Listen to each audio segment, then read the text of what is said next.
दोस्तों, आने वाले 6 तारीख को कृष्ण जन्माष्टमी है और कृष्ण जन्माष्टमी लगभग हमारे हिंदू परिवारों में मनाई ही जाती है। लेकिन कृष्ण जन्माष्टमी एक व्रत भी है और जो लोग इसको करते नहीं उसके क्या परिणाम होते उसके ऊपर में हमारे जो पुराण है उसके अंदर में क्या लिखा हुआ है यह मैं आपको आज के वीडियो में बताने वाला हूं। और इस व्रत को किस तरीके से करना चाहिए, क्योंकि हमारे यहाँ 99% लोगों को कृष्ण जन्माष्टमी का व्रत किस तरह से करना चाहिए यह ज्ञात ही नहीं है।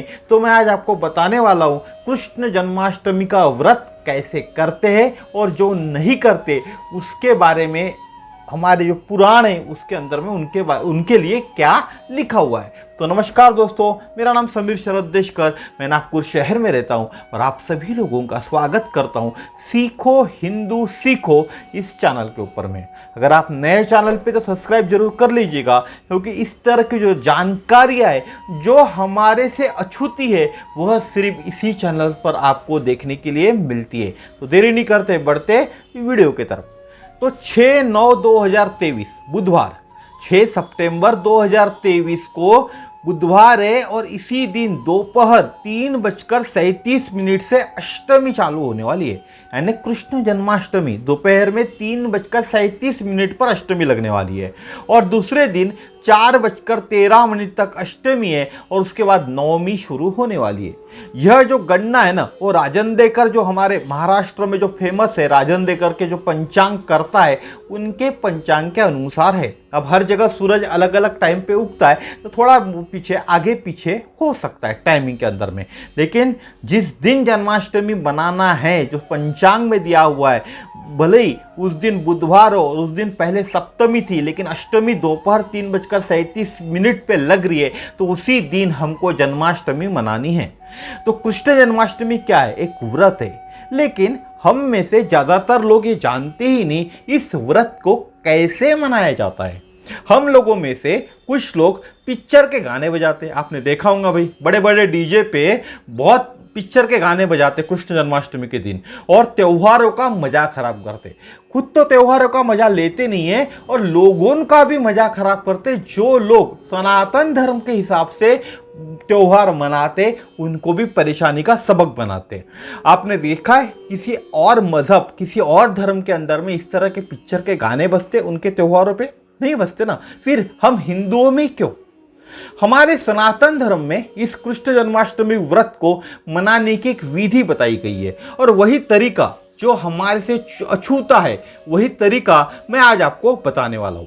अब पहले मैं बताऊंगा जो लोग इस व्रत को नहीं करते या कृष्ण जन्माष्टमी को नहीं मनाते। स्कंद पुराण के मतानुसार जो भी व्यक्ति जानकर भी कृष्ण जन्माष्टमी के व्रत को नहीं करता वह मनुष्य जंगल में सर्प और व्याघ्र होता है। अगले जन्म के अंदर में बात करें, इस जन्म में जिसको मालूम है कृष्ण जन्माष्टमी मनाना चाहिए उसके बाद भी वो नहीं करता, वो सर्प और व्याघ्र होता है अगले जन्म में।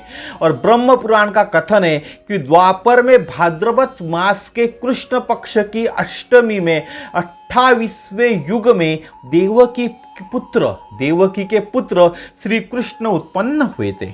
भविष्य पुराण का कथन है भादो मास के शुक्ल पक्ष में कृष्ण जन्माष्टमी व्रत को जो मनुष्य नहीं करता वह क्रूर राक्षस होता है। अब आप बोलोगे क्रूर राक्षस कैसे हो गया? तो इस जन्म में भले ही वो राक्षस ना बने लेकिन अगले जन्म में वह क्रूर राक्षस जरूर बनेगा, क्योंकि वह जन्माष्टमी के व्रत को नहीं करता। इसलिए आपको समझ में आ गया होगा कि जन्माष्टमी का व्रत आप सभी को करना चाहिए। अगर आपको सर्प नहीं बनना है, व्याघ्र नहीं बनना है या क्रूर राक्षस नहीं बनना है तो आपको जन्माष्टमी का व्रत करना चाहिए। यह व्रत श्रावण कृष्ण अष्टमी को करते। भगवान श्री कृष्ण का जन्म श्रावण कृष्ण अष्टमी के बुधवार को रोहिणी नक्षत्र में जब चंद्रमा वृषभ राशि में था ना तभी हुआ था। इसीलिए भक्त अपने परिवार और खुद के हित के लिए यह व्रत करते हैं या रखते हैं। यह व्रत स्त्री पुरुष बालक नवयुवक नव युवती और वृद्ध सभी लोगों के लिए उपयुक्त है। इससे क्या होते? पाप नष्ट होता है, सुख बढ़ता है। इसके लिए अष्टमी का उपवास करना चाहिए और नवमी को उद्यापन करना चाहिए। उद्यापन यानी महाराष्ट्र में जिसको हम बोले ना, पारने करते हैं नवमी के दिन, तो उसके बाद ही यह व्रत पूरा होता है।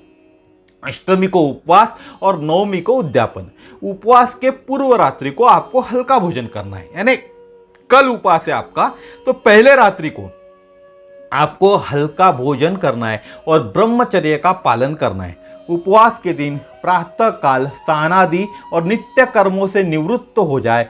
उसके पश्चात सूर्य, सोम, यम, काल, संधि, भूत, पवन, दिक्पति, भूमि, आकाश, खेचर, अमर और ब्रह्मादि को नमस्कार करिए।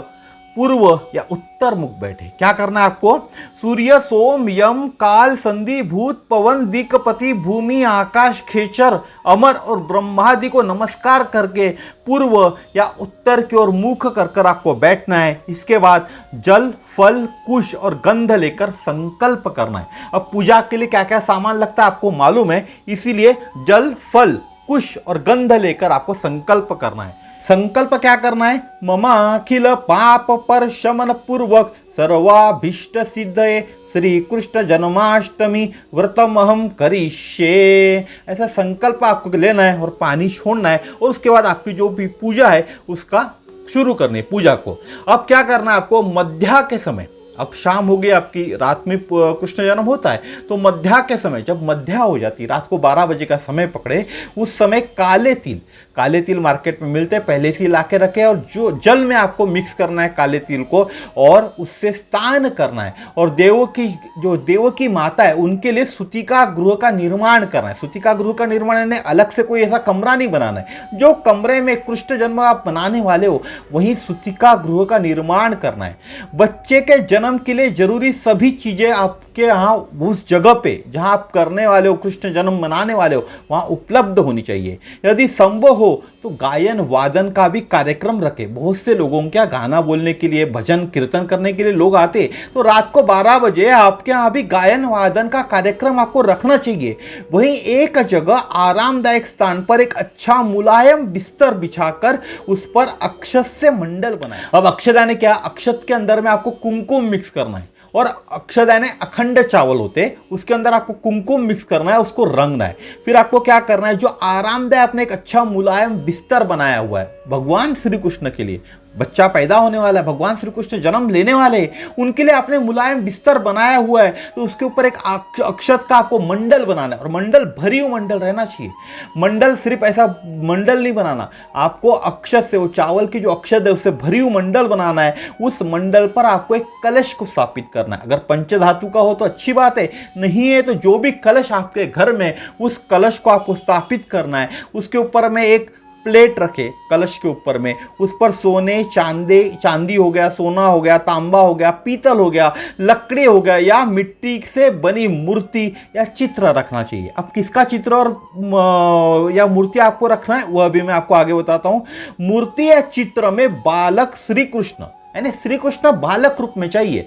ऐसी मूर्ति आपको चाहिए या ऐसा चित्र आपको चाहिए जिसके अंदर भगवान श्री कृष्ण बालक रूप में हो और श्री कृष्ण को स्तनपान कराती हुई देवकी माता हो, अपने लल्ला को स्तनपान कराती हुई देवकी माता हो, ऐसा आपको चित्र लेना चाहिए। और उस चित्र के अंदर में जो श्री कृष्ण है, जो लल्ला है, जो देवकी माता स्तनपान करा रही है और लक्ष्मी जी उनके चरण स्पर्श किए हो, ऐसा आपको चित्र लेना है कि देवकी माता श्री कृष्ण को स्तनपान करा रही है और लक्ष्मी माता श्री कृष्ण के कमल चरण यानी उनके पैर है उनको स्पर्श कर रही है, उनके चरणों को स्पर्श कर रही है, ऐसा भाव उस चित्र में होना चाहिए। उसके बाद विधि विधान से पूजन करें। पूजन में देवकी माता, वसुदेव, बलदेव, नंद, यशोदा और लक्ष्मी, इन सब का नाम क्रमशः लेना चाहिए, क्योंकि ये सभी तो कृष्ण के माता पिता ही है ना, तो इन सब का नाम आपको लेना चाहिए। और फिर देवकी माता को अर्घ्य देना है आपको। आपने कभी सुना नहीं होगा ये चीज, लेकिन देवकी माता है जिसके कारण कृष्ण पैदा हुए, उनको आपको अर्घ्य देना चाहिए। अर्घ्य के समय एक मंत्र आपको बोलना है, वो बताता हूं मैं आपको। प्रणमे देव जननीम त्वया जास्तु वामन वसुदेवाथा कृष्णो नमस्तुभ्यं नमो नमः। सपुत्रार्घ्य प्रदत्ते नमस्तेम गृहाणेनम नमोस्तुते। यह मंत्र अर्घ देने का है। किसको अर्घ देना है? आपको देवकी माता को अर्घ देना है। उसके बाद एक कृष्ण के लिए आपको मंत्र बोलना है और कृष्ण को इस मंत्र से पुष्पांजलि अर्पित करनी है। जो हम मंत्र पुष्पांजलि जो बोलते हैं ना, आरती के बाद जो मंत्र पुष्पांजलि हम अर्पित करते हैं, तो एक मंत्र बताता हूं। इस मंत्र से भगवान श्री कृष्ण को मंत्र पुष्पांजलि आपको अर्पित करनी है। मंत्र क्या है? धर्माय धर्मेश्वराय धर्मपतेय धर्म संभवाय गोविंदाय नमो नमः। मंत्र क्या है? फिर से बताता हूं। धर्माय धर्मेश्वराय धर्मपतेय धर्म संभवाय गोविंदाय नमो नमः। इसके बाद अतः में प्रसाद का जो भी प्रसाद आपने बनाया हुआ है, एक तो उपास ही रहता है, तो उपास का जो प्रसाद आपने बनाया होगा, फल रखे होंगे, उसका वितरण करना है और भजन कीर्तन करते हुए रात्रि का आपको जागरण करना है। क्या करना है? भजन कीर्तन करना है। अष्टमी के दिन प्रसाद वितरण करना है, रात भर जागरण करना है। जो व्यक्ति जन्माष्टमी के व्रत को करता है उसको क्या मिलता है? ऐश्वर्य मिलता है और मुक्ति को प्राप्त करता है। सबसे बड़ी मुक्ति। फिर से जन्म लेना नहीं चाहता ना हर कोई, तो मुक्ति को प्राप्त करता है। आयु कीर्ति यश लाभ पुत्र व पौत्र को प्राप्त कर इसी जन्म में सभी प्रकार के सुखों को भोग कर अंत में मोक्ष को प्राप्त करता है। जो भी व्यक्ति जन्माष्टमी का व्रत करता है, जो व्रत मैंने आपको बताया, वह आयु मिलती है, कीर्ति मिलता है, यश मिलता है, लाभ मिलता है, पुत्र मिलता है, पौत्र को प्राप्त करता है, वह भी इसी जन्म में, और सभी प्रकार के सुखों को भोग कर इसी जन्म के अंदर में, जो जन्म आपका चल रहा है उसी जन्म में सभी प्रकार के सुखों को भोग कर अंत में मोक्ष को प्राप्त करता है। जो मनुष्य भक्ति भाव से श्री कृष्ण की कथा को सुनते, उनके समस्त पाप नष्ट हो जाते, वे उत्तम गति को प्राप्त करते। ये जो कथा है ना, यह नारद मुनि और इंद्रदेव के बीच है। इंद्रदेव को नारद मुनि कथा बता रहे। तो ये कथा आपको ऑनलाइन मिल जाएंगी, आपके पास जो किताब होंगी घर में उसमें कथा मिल जाएंगी। क्योंकि आप तो लल्ला को झूला झुलाते होंगे ना, तो ये सब चीज़ें आप कर सकते हैं। आप डेफिनेटली करें, आप जो करते थे। साथ में जन्माष्टमी का व्रत भी कीजिए ताकि आपको फल मिले, जन्माष्टमी के व्रत का फल मिले। ऐसा फल है कि जो कर लेता है दिल से, यह पूजा करता है, यह व्रत करता है, उसको अगला जन्म लेने की जरूरत ही नहीं करती। सब सुख इसी जन्म में मिलते हैं। तो दोस्तों, आज के वीडियो में मैंने आपको जन्माष्टमी व्रत करने का तरीका बताया। 2 छोटे छोटे मंत्र बताया, उसका आप स्क्रीनशॉट ले लीजिएगा। उसी तरह से मंत्र बोलिए। नहीं बोलते आए तो जो मैं बोल रहा हूँ उसको प्ले कर दीजिएगा। आप बस उतना प्ले कर दीजिए और उस मंत्र को बोल के आपका काम हो जाएगा। अगर नहीं बोलते आए तो कोई तकलीफ नहीं, सिर्फ प्ले कर दीजिएगा। प्ले करने से भी आपका काम हो जाएगा। जिस तरह से पूजा आप करते उस तरीके से कीजिएगा। मैंने जो पूजा पाठ करने का तरीका आपको बताया उसको समझ लीजिए और वो भी अपनाए। तो इस तरह से जब आप भगवान श्री कृष्ण का व्रत करोगे, जन्माष्टमी का व्रत करोगे, तो आपको सभी सुख ऐश्वर्य प्राप्त होंगे। तो आज के वीडियो में इतना ही था। मैंने आपको बताने की कोशिश की कि आने वाले 6 तारीख को जो श्री कृष्ण जन्माष्टमी का व्रत है वह कैसे मनाना है। 6 तारीख को अष्टमी है, दोपहर में लगने वाली है। टाइमिंग मैंने ऑलरेडी बता दिया हूँ। और नवमी दूसरे दिन दोपहर में लगने वाली है। तो नवमी लगने के बाद ही आपको पारण करना है ना। आपको जो उद्यापन है नवमी लगने के बाद ही करना है, उसके पहले नहीं करना। बहुत से लोगों को क्या नवमी के दिन गोपाल काला होता है। आप क्या जो प्रथा है वो प्रथा आप अपनाएं। तो दोस्तों, आज का वीडियो यहीं तक था। फिर कल मिलेंगे इस तरह के नए वीडियो में नए विषय के साथ। अगर आप नए चैनल पर तो सब्सक्राइब जरूर कर लीजिएगा, क्योंकि इस तरह की जानकारियाँ सिर्फ और सिर्फ इसी चैनल पर देखने के लिए मिलती है। नमस्कार, जय श्री राम, जय हिंद। भगवान श्री कृष्ण आपको खुश रखे।